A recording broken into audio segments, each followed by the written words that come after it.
Okay, so this was my first lesson that I taught for the Teach Now program, or the first one that I recorded. And this lesson was about angles and their converses. So we're teaching them about parallel lines and transversals. The students learn about corresponding angles, alternate interior angles, alternate exterior angles, and consecutive interior. And then in this lesson, they were practicing which ones were congruent and which ones were supplementary, etc. So I basically start out most of my lessons the same, in which I go through problems with the students, then they do some on their own. It's the generally more basic problems.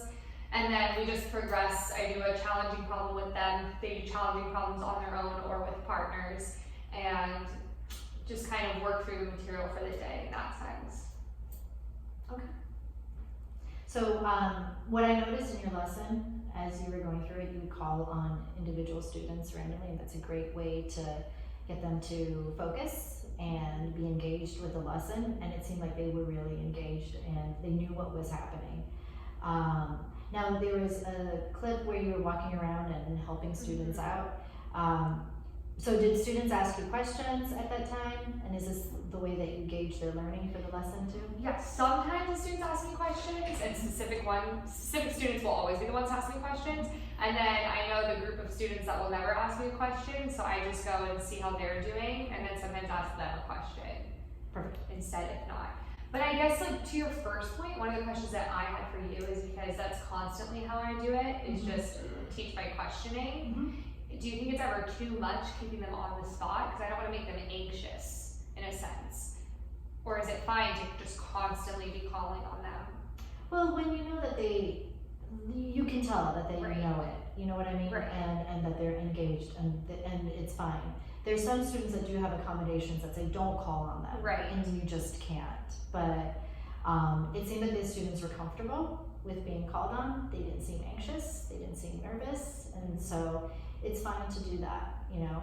And you have a better read of your students as well, right, you know, as you're going through it. One suggestion that I have though is that, you know, when you say that students, there's a saying that ask the same questions, and if you or constantly ask questions, right? If there's a specific question that universally they struggle with, then maybe those other students that are not asking it might also struggle with that. So it's good to also, you know, maybe as a whole class go over it or talk to them individually about that and see how they're doing too. Okay, yeah, no, that's a great point. And so, how do you accommodate these students? Because this is your Gonzaga group, right? Yeah, so this is the Gonzaga group. What's nice is that the school kind of accommodates them in general, giving me 2 class periods, so we just move at a generally way slower pace. This would have been the D period class, in which case I always teach a lesson during D period, and then when I see them in E period, we usually do activities. Sometimes we'll do the homework together or a different activity together that relates to the homework or kind of feeds into it, but generally it's just an activity based on it.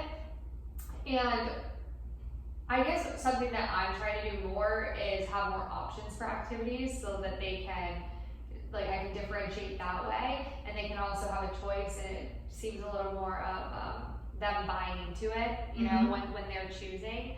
But it's something that honestly, sometimes I just don't have the time to find 2 activities, so I'm like, we'll just do this today. But it's something that I need to put more time into because I know it will help them, especially with this group. Yeah, especially with this group, because like I know Megan, for example, we have certain math activities where you do the problem and then you get the answer, and a different sheet tells you like what color to color a picture, you know? And so she loves those, but like Michael Tomaselli would hate it. You know what I mean? Yes. So it's just like finding a happy medium. I think the more options I can have for them in the future will help.